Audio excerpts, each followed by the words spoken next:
Hey, this is Trevor Crow on Trevor and Friends. Welcome back. Hopefully you had a chance to listen to Anthony Moore, our first selectman candidate, and Rachel Khanna, who's running for select woman. Please vote in our municipal elections. It's absolutely crucial for our schools, for our town.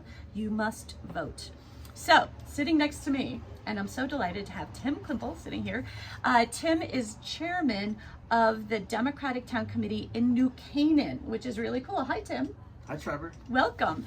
Tim's also a lawyer. He owns his own law firm. So we have a few different ways to go, but right now we're going to kind of first focus on the chair of DTC New Canaan. So what are the sort of issues you guys are worried about right now? And did you get your slate yet for the municipals? So our slate, we're filling out. You're filling out. Okay. But I'll say I'm very excited for Anthony and Rachel. It was really great to see them and to hear them. So I'm very excited for Greenwich. We do pay attention to the other towns from afar, so we're definitely rooting for them. I'm very excited. So I got to know Tim because I was working with him when I was running for state senate. I'm sure you know that Ryan Fazio is our state senator in Greenwich, but his district also includes North Stamford and a good chunk of New Canaan. So Tim's some of the issues that involve us, but also New Canaan, North Stamford, Ryan has to be involved in, right? And you're communicating with him, but you're also when we get to that point of whoever's going to be running from the Democratic position, you have to work hard with all of us, right? Yeah, that's exactly candidates. Right. The 36th State Senate District is the territory that covers most of New Canaan. So although we share it with North Stamford and all of Greenwich, it's most of New Canaan. So we're heavily invested, not only as a Democratic Party, but as a community in that State Senate District. Okay, so talk to me about some of the issues that are top of the line. I'm aware that 830G, affordable housing, these are the sort of things that really take up a lot of mind real estate, if you will. Yeah, absolutely. Housing is always a big issue in New Canaan, as it is in a lot of places. We've been doing a lot of work since the beginning of the year as a party, sort of working out where things are, where we want to stand, and how we can sort of articulate, I think, a path forward that is between doing nothing, which is something you see a lot of, and also as residents in our town, understanding the town that we all moved to, you hear a lot of refrains about not turning things into high rises. And, we don't want that. And something becoming New York City. A lot of us, like myself, moved from New York City to New Canaan, so I'm not really interested in replicating living in New York City. So a lot of what we worked around is developing policy positions on housing, but also leaving room because we have candidates ultimately who need to run on these things, and it's going to be up to them to decide exactly where they are on things, but it's a big issue. Important. The other thing is schools. I know that watching what's going on with Greenwich has been really important and to see, and sad to see how it came to that point of these significant cuts. In New Canaan, we had our own smaller version of that, where fortunately, because of really strong backlash and pushback from town residents, not just one party, but because of what was proposed, and fortunately with some of our elected members being able to, I think, hold some other members' feet to the fire in terms of where what are they thinking, what do they propose, and allowing an opportunity to the public and also the Board of Education, like was mentioned here with Greenwich, to be able to respond and work in real time as the budget process is finalized. Which is a beautiful thing. You need that collaboration, everybody. We didn't do it here in Greenwich.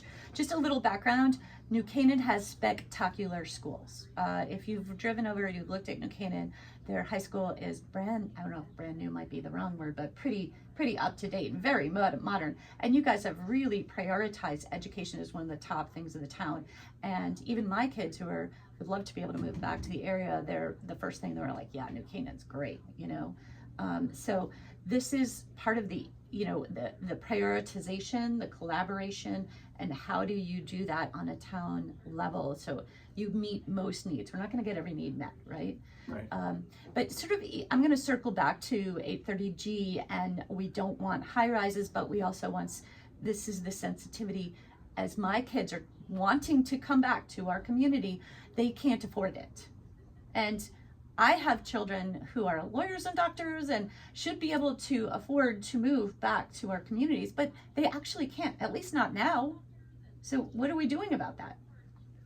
Right. Well, as you may know, right now in Hartford, the legislature between the two houses have just between themselves enacted a pretty significant housing bill, which is designed primarily to get more houses built around the state.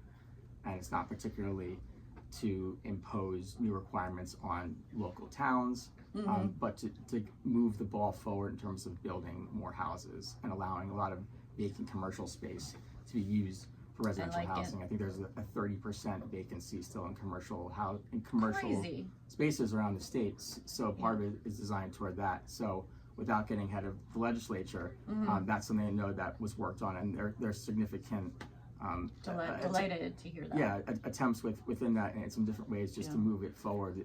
The housing shortage around the state is something between 100,000 and maybe we need 100,000 units at least. Something like this, and the CBIA, which you may know is the main business advocacy group in the state. They within just over a week ago put out a new study through their foundation saying that this is a major economic problem. And more homes need to be hamstringing our state from growing because we don't have enough places to bring in these young people who can't afford because the houses are too. I mean, it is one of the biggest. I mean, we are unaffordable in this state, and I hear a lot of the Republicans screaming and yelling. Yet you can't have your cake and eat it too. Because unaffordability is based on not being able to buy a house or rent anything. And by the way, our vacancy rate's like less than 2%. I think we have one of the lowest vacancy rates in the country. So for us to ameliorate, at least turn this situation around, so not only does our young people are able to come back, but they bring jobs, they bring economic, just energy and more tax dollars. So therefore, everyone benefits. Yeah, I mean, we're looking for job seekers as well as folks just to live here, to be able to, young people to be able to, when they're done with college, instead of having to move somewhere else, to live within Connecticut, ideally somewhere close to home if they're in Fairfield County. That would be nice. It's very hard. Okay, so some of your top priorities as the chair of the DTC, anybody tuning in right now, I'm on with Tim Klimpl. This is Trevor Crow, Trevor and Friends. Tim is chairman of the Democratic Party of New Canaan. And one of the things that, again, I'm not sure everybody in Greenwich realizes it, but New Canaan, North Stamford, and Greenwich are all tied together because our state Senator Ryan Fazio, District 36, encompasses all this space. So his job is to make sure that he is aware of all of our needs. And so tell us anything else that you are particularly interested in taking care of and focusing on in the town of New Canaan. Yeah, I think environmental concerns is one thing. Pocketbook is always the most important, right? If people aren't satisfied with either how much they're paying in taxes or what their opportunities are, that's always going to lead. And so anyone who has any business or interest in being involved in government, whether it's at the local level or the state level, needs to understand first and foremost are the pocketbook concerns. Having said that, we also have climate change that's real, not just in Connecticut, of course, but everywhere. In some cases, we still struggle with some of our votes up in the legislature that we have through our current representatives to sort of acknowledge that. Diversity of energy sources is important. The Democratic Party does not have a monopoly on that topic, but I think there are definitely points over the last several years where you can look at and ask yourself, why are our representatives not voting in ways that seem to acknowledge the critical importance of acting now on the climate? Yeah, no, it's incredibly important. I don't know if you have the same flooding issues that we do in Greenwich. I mean, we have the coastline, you do. You're not. In some places. I say this because part of my other background is I'm a volunteer on the Parks and Recreation Commission. Oh, I love it. In New Canaan. And so one of the things we're actually doing now is a master plan for Kiwanis Park, which is among several others, maybe lesser high profile, but there is a preschool there where my middle kid went there. The Girl Scouts use a place there. It's well used, but it needs a little bit more attention. And so I'm part of a subcommittee within the Parks and Rec Commission that's putting together a master plan with, of course, input from the public and professional landscape architects. Love and all it. That. But there's a flood zone in Kiwanis Park. Oh, I get so it. when you said that, I thought immediately of what we're talking about there. So I just want to point out. Anybody listening, if you listen to what I was talking about with Anthony and Rachel, we have a weird situation here in Greenwich where we have it sort of backwards. We start talking to donors, we find out what the donors want to do, whether it's for a rink or something else, and then we walk towards what does the community actually want. So we end up with a situation like we have with the Hamel rink. I want you to really tune in because Tim just said something really interesting, right? They formed a committee. They started talking to the community. Then they got experts in. This is the way you plan. Planfully, long term, you ask your community members to be part of what you're going to be doing. Is that correct? Yeah, absolutely. And it was well planned. It started with, I think, a recognition that in sort of piecemeal discussions, things related to this particular park have come up. And then someone within our town government, collectively, really as a body, they were smart enough to say, let's put together a plan.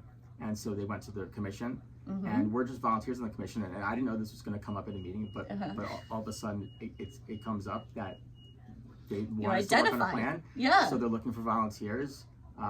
Yeah, someone raised their hand. I said I would help, and all of a sudden you're in front of 40 people at a town meeting. Fantastic. Over Zoom, accessible to the public, talking about this stuff. Yeah, this is how we hammer out and have people get buy-in, and it doesn't end up to be a chaotic mess over time. So I want people listening to this because there's other ways to go about town planning.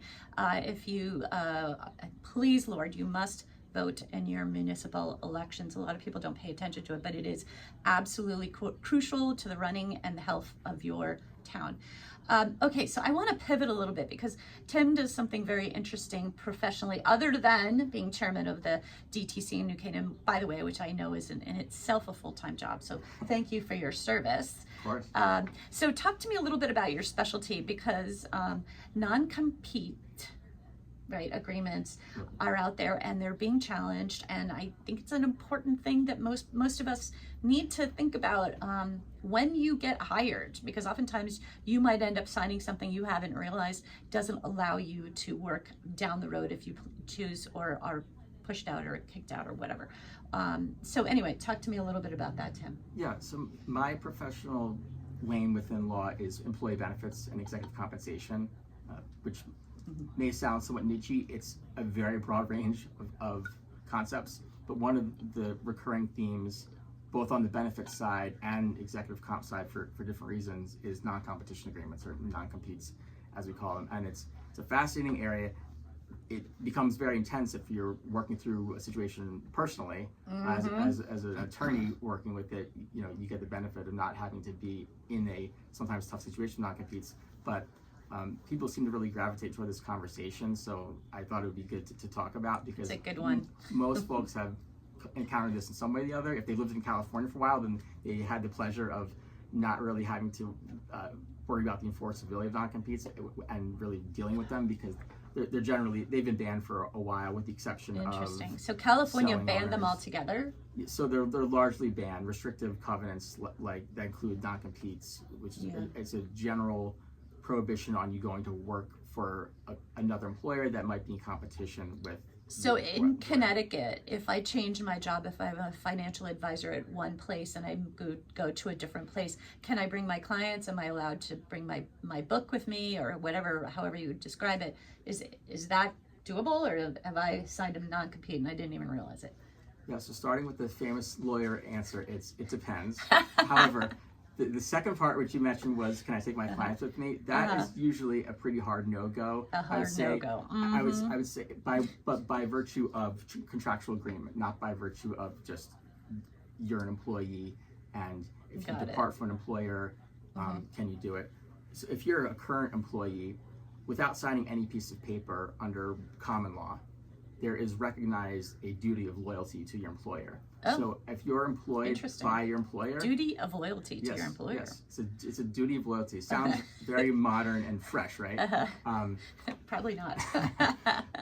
but the idea is, while you're still employed, even up to the last day, you can maybe hatch plans, but you cannot carry out plans to start. So the employer can sue you for having kind of planned and started telling your people that you're about to leave. Yep, so that would be a breach of the duty of loyalty, and there's a pricey cost to it, which is it's not just lost profits or that kind of things, but there's actually a remedy that Ooh. allows an employer to recover salary and wages paid to someone. Goodness. It's called disgorgement. So that could hurt. Yeah, so if you're at a high enough level where, and this comes up every day, where you too early you solicited clients or business or other employees of a company, and you just backed the truck up, took everything with you, and there's millions of dollars at stake. Employers, they'll go after everything, and by law they're allowed to also go after the compensation that was paid to you during that time. That's pretty hardcore. Okay, that's good to know. I already asked Tim before we started, but anybody who is I love Apple Plus. I don't know if anybody's been watching Your Friends and Neighbors. John Hamm is the main character. He plays a guy named Coop, but Coop loses his job, and of course he's got this insane non-compete, and he lives this incredible lifestyle. So what he does, because he can't make any more money, is he turns to stealing from his friends and neighbors. So all the wild stories that come out of this, which is ridiculous. Oh, it's totally ridiculous. But just to for me to put those dots together, what that would look like if you've been forced out. How are you going to pay for your lifestyle? How are you going to, this is really very kind of scary if that company can come after you for, lost income and I mean, it goes on and on, right? Yeah, and it is scary, and although it's a sort of somewhat comical example in a fictional series, what that gets at is the unfairness involved there, and courts over time. So now going back to, okay, what rights don't you have versus what rights do you have? You have a right, I say you, in terms of non-compete agreements being reviewed and scrutinized by courts for, are we going to allow this or are we going to not? Over time, courts on their own have said, regardless of what you've signed, in Connecticut, this is pretty consistent in most states, is there's a test of reasonableness. Oh, interesting. A test of reasonableness. Okay, so you could actually say this is just not okay. It's super unreasonable. Right. So in Connecticut, there's kind of two overarching things. There are more details, of course, but looking at both sides of this equation, first, does this legitimately protect the legitimate business interest of an employer? And that's things like trade secrets, goodwill, customer relations, those kinds of things. Versus, does it unfairly restrain a person's ability to earn a livelihood? Right. So you don't want this company retaliating, literally just out of sheer force of will and power. And people do have to make a living. So, this is this is a big deal. Now, there's another thing. Your name of the firm is Klimpl Benefits. How do people find you? Yep, Klimpl Benefits Law is my trade name. It's a registered trade name. Klimpl Benefits Law. Yep. And they can find me at KlimplLaw.com. It's KlimplLaw.com. There are two L's there. Which makes it just confusing enough sometimes. I like it. This is one of the reasons why I put this show. I just couldn't stay quiet when it came to politics, but also to relationships. And we have to have a trust, or at least to a certain degree, trusting relationship with our employers and our employees. And having somebody like Tim on your team, if you do end up having to leave or end up out of your job and you do need to support your kids and your lifestyle, etc., this is the man to talk to, because you have rights, and so does the company. So you need to know what that balance is, right? Yeah, absolutely. And by way of background, this is also good information for businesses from a couple of perspectives. One, in knowing what a business can ask for from its employees, and then also know where it might go too far and then lose the ability to enforce, whether it's, usually this does not proceed to the level of the filing of a lawsuit or an arbitration. Usually what happens is, if an employer gets wind of a situation like this that is large enough, either as volume, or it's important to them to kind of, quote, send a message to the rest of work staff that they take it seriously and they're not going to allow folks to just run roughshod over this stuff. It's important for employers to know where the line typically is, and this comes also down. It's a much longer discussion in terms of things like geographic scope, time. Like 1 year is kind of typically the time limit. And there are certainly exceptions, and that's not an exclusive thing. But what I was looking at earlier was the last several years in the Connecticut legislature, there's been legislation proposed to really restrict non-competes, not ban it. Really interesting. Yeah. Okay. And what it does is it would, and this is not passed. And I don't know that. So it's in discussion, basically. It's been into different committees, but we haven't gotten too far with it. Right. And the idea is if you're below a certain threshold and it's back of the napkin, kind of, if you're making less than $100,000, you're not exempt for overtime purposes, so you're eligible for overtime because you're not in a professional or administrative or other category. Then what this would do is sort of really codify a lot of the most common sort of contours that courts have developed, that rather than a business maybe having to be in a guessing game, they can at least go to what's been enacted based on sort of different shifts, but it may be a pattern that courts have developed over time. So again, that has not actually happened. So the kind of main takeaway within Connecticut, and it's a similar situation in New York, is that these things are still real. They're enforceable sometimes. Sometimes they're not, which makes it just complicated enough for me, But this is why you want to invest in Tim Klimpl services, because if you're a business, you need to know what your rights are and what they're not, and to understand there's certain parameters, right? And this legislation to really cut back non-competes is in committee. It hasn't passed, so it still is pretty. It's there. It's not like it's all gone and your employee can leave and take their business with them. Yep, that's exactly right. And there was also a federal rule from proposed maybe a little more than a year and a half ago now, and that was actually enjoined by court. So a court in Texas said no go, and so nationally it was stopped from moving forward. But for a little while, it looked like if this went into effect, then non-competes would generally be banned nationwide. Whoa. And so there were employers, once that was passed, or employees saying, oh, so non-competes don't exist anymore, right? Yeah, that could be that fast. People jump to this conclusion. So this is how fast things can change. I thought it was apparent from the beginning when that is a Federal Trade Commission rule when that was proposed that would not survive the test of time. Interesting. It kind of came out of left field and huge impact on the national economy. I guess there's two sides of my world. I actually have a MBA from Harvard, so I believe in capitalism. Companies need to build. They need to have employees they can trust. They need to develop trade secrets and clients, etc. So you need to protect all of that intellectual property and whatnot. So you need a Tim Klimpl here to get you planned out and ready. But also the other side of me is a Democrat, and I care about everyone, and you need to be able to make a living, and sometimes things happen, and if you're forced out or you have to leave for whatever reason, you need to be able to use your capabilities, or you are probably going to have to compete with that last firm or business that you were employed by. So I don't know where you get that balance, but you need to be thinking about that from both sides, both the employer and the employee. So talk to Tim. Thanks, Trevor. Okay, so before we leave, I just want last couple of minutes. Tim, and not only in his capacity as owner of Klimpl Law, Benefits and Law, he is also the chairman of the New Canaan Democratic Town Committee. But Tim, tell the listeners why they need to vote in municipal elections. We have a terrible turnout rate here in Greenwich for munis. I don't know how it is in New Canaan, but would you tell people why they need to show up on November, 6 or 7? I don't know what the date is this year, but we have early voting too, which is awesome. There's lots of opportunity to vote. Right, we have early voting, so up to 2 weeks before Election Day is kind of a game changer here in Connecticut. We worked with it last year. I forget if that was the first year that we had it. It was the first year because it passed the year before.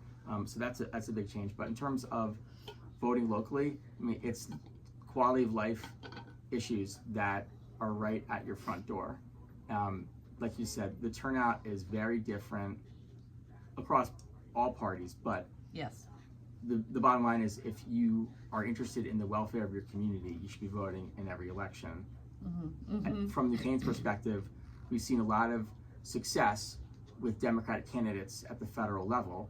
Yep. and then either drop off in off-year elections, where similar types of issues are on the table, but actually they're even more important and impactful to people's lives at the local level. Exactly. And there are candidates presenting each of those perspectives at the local level. And if you're not turning out to vote in those local elections, you may be handing the keys to the castle to a body that you don't agree with that representation, where if you had a federal election, it would be a no-brainer for you. So it's really critical. You've got to vote in municipal elections. Anywhere you live, you must. This is part of your responsibility as being living in a democratic country. Thank God we have that.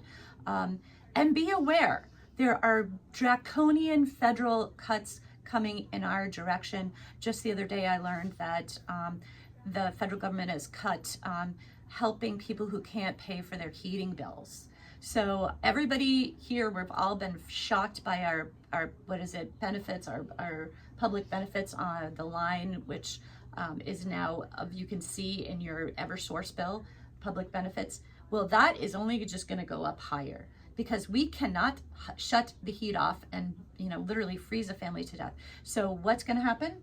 Public benefits are going to soar because we still have to pay for that heat. As a collaborative society, we can't let people die. So just to be aware that federal funding cutting is going to hit every one of us at the most basic level. So you need to vote for people who are going to make sure that this stuff is supported, is funded.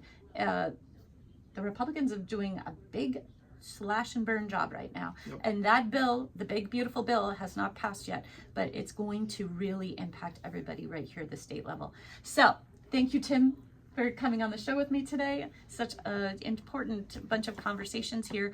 We had Anthony Moore. He is our Democratic candidate for first selectman. Rachel Khanna, who is our select person. And we got to wrap up. And again, I had Tim Klimpl on the show with me today. Everybody have a great day. See you next week and enjoy this beautiful weather.